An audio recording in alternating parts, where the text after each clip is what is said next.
Harish Rao municipal ఎన్నికల దెబ్బకు mind block అయి మతిస్థిమితం కూలిపోయినట్టుండు. ప్రజాస్వామ్యం సిగ్గుతో తలదించుకుంటుందని, స్వయం పాలన అస్తిత్వమని, మోకరిల్లడమని, ఆత్మగౌరవం అని పెద్ద పెద్ద మాటలు మాట్లాడుతుండు. మీ 10 ఏళ్ల హయాంలో నువ్వు మాట్లాడే మాటలకు మీరు అర్థం లేకుండానే చేశారు. ఈరోజు 23 నుంచి జరిగినటువంటి అన్ని ఎన్నికలలో 2 ఎన్నికలలోనైతే శూన్యం, గుండు సున్నా వచ్చింది మీకు. ఒకటి పార్లమెంట్ ఎన్నికలు, ఒకటి మన కార్పొరేషన్లు, ఏదో మున్సిపాలిటీలలో కొన్ని వచ్చినట్టున్నాయి.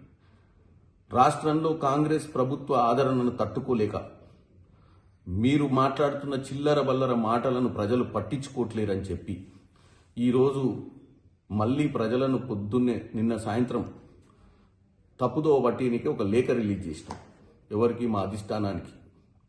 అధిష్టానము ఢిల్లీలో క్యాబినెట్ మీటింగ్ పెడతలేదు. క్యాబినెట్ మీటింగ్ 23వ తారీఖు నాడు సెక్రటేరియట్లో జరుగుద్ది. మీ మాదిరిగా క్యాబినెటే లేకుండా, ప్రజాపాలన లేకుండా, ప్రగతి లేని ప్రగతి భవన్ నుంచి పాలన లేకుండా ఫామ్ హౌస్ పాలన కాదు ఇది. ఈరోజు ఢిల్లీకి కాంగ్రెస్ పెద్దలను, తెలంగాణలో ఉన్నటువంటి కాంగ్రెస్ పెద్దలను, పిసిసి అధ్యక్షులు అందరూ కూడా పోయిరు. అధిష్టానం ఎందుకు పిలుస్తుంది? వాస్తవాలు ఏం జరుగుతున్నాయి ఇచ్చినటువంటి మీరు చెప్పాల్సిన అవసరం లేదు. మా బాధ్యత.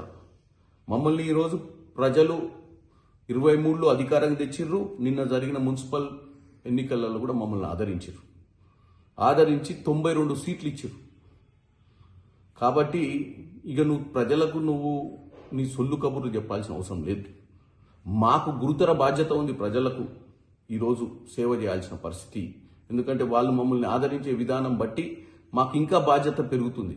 అధిష్టానం కూడా ఈరోజు ఇచ్చిన వాగ్దానాలు, ఏం జరుగుతుంది, ఎట్లా జరుగుతుంది రాష్ట్రంలో, కాంగ్రెస్ పార్టీ వ్యవహార శైలి ఎలా ఉంది అని తెలుసుకోవడానికి పెద్దల్ని పిలిచిరు తప్ప మీరు తెలంగాణ ప్రజల్ని పక్కతో పట్టిస్తున్నట్టుగా అక్కడ క్యాబినెట్ మీటింగ్ పెట్టలే.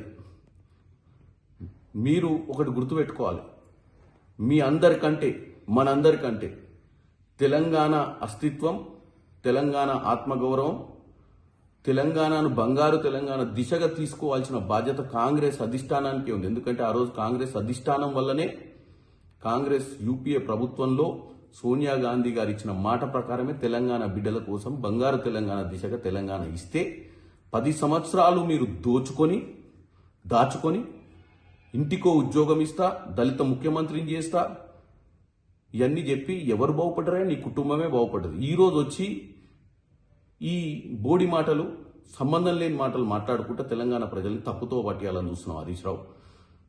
ఇంకా నీకు వేరే ముచ్చటే లేదు. నీకు నీ బామ్మర్దికి ఎట్లాగో మామ పోయి ఫామ్ హౌస్లో వండుకుండు, అదే జైలు చేసుకొని జైల్లోనే ఉంటుండు.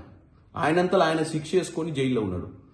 మీరే పోయి జైల్లో కలిసినట్టు కలిసి వస్తున్నారు ఆయన తప్ప ఆయన ప్రజల మధ్యన వస్తలేడు, ప్రజా సమస్యల మీద పోరాడతలేడు, అసెంబ్లీకి కూడా వస్తలేడు.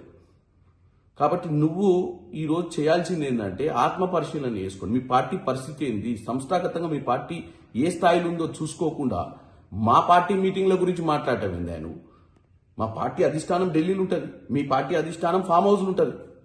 మీరు రోజు ఫామ్ హౌస్కి పోయి మోకరిల్లుతురు కదా. అభివృద్ధికి సంబంధం లేకుండా, ఆలోచనకు సంబంధం లేకుండా, ప్రజలకు సంబంధం లేకుండా, ప్రజలు ఇచ్చిన తీర్పుకు గౌరవం లేకుండా, ప్రజలే పశ్చాత్తాపడుతుర్రని చెప్పి పిచ్చి మాటలు మాట్లాడుకుంటా ఫామ్ హౌస్ పాలన చేసి, ఫామ్ హౌస్ పాలన గతంలో చేసిరు. ఈరోజు అపోజిషన్ కూడా ఫామ్ హౌస్లోనే పండుకుంటు. కాబట్టి తెలంగాణ ప్రజలకు ఎవరు మంచి చేయాలనుకుంటున్నారు, ఏ పార్టీ ఈరోజు ప్రజల గురించి ఆలోచిస్తుంది, ఎందుకు ఢిల్లీకి పోవాల్సి వచ్చింది, ఏ సమస్యల మీద చర్చ చేస్తారో ఈరోజు మధ్యాహ్నం తెలుస్తుంది కదా. నీ ఆవేశం ఏంది? మీ హయాంలో మీరు నరేంద్ర మోడీ గారు ప్రధానమంత్రిగా ఉంటే కూడా ప్రధానమంత్రి దగ్గరికి పోయి రాష్ట్రానికి రావాల్సిన నిధులు తెచ్చుకునే అంత ఓపిక లేదు. ఎందుకంటే నియంత పాలన, ఫామ్ హౌస్ దాటిపోవద్దు, మనం ఆన్నే బతకాలి, ప్రజలు అట్లనే బతకాలి, ఎవరికి ఏం చెప్పొద్దు, మనం నిజాం ప్రభు లెక్క పరిపాలించి మ్యాచింగ్ గ్రాంట్స్ ఇయ్యక లక్షల కోట్లు తెలంగాణకు రావాల్సిన నిధులు తెచ్చుకొని దరిద్రులు మీరు.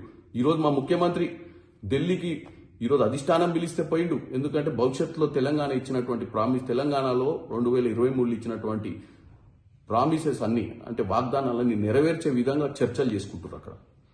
2, నిన్న ప్రధానమంత్రిని కలిసిండు, నిన్న ముంబైలో క్లైమేట్ వీక్ అటెండ్ అయ్యిండు. రానున్న రోజులలో ఏం సమస్యలు మనం ఎట్లా అధిగమించాలని ఈ క్లైమేట్కి సంబంధించి. ఈరోజు ఏఐ సమ్మిట్ అటెండ్ అవుతుండు. ముఖ్యమంత్రి మా మంత్రులు 24 గంటలు పనిచేస్తున్నారు హరీష్ రావు. ఇట్లాంటి చిల్లర బల్లర ఉత్తరాలు, ట్వీట్లు, ప్రెస్ మీట్లతోటి ఏం ఒరిగేది లేదు. ఇమీడియట్గా మీరు మీ పార్టీ పరిస్థితి ఏంది, మీ భవిష్యత్తు ఏంది ఆలోచించుకోండి తప్ప మీ అక్కసు మా మీద చూపియొద్దని కోరుకుంటున్నాను.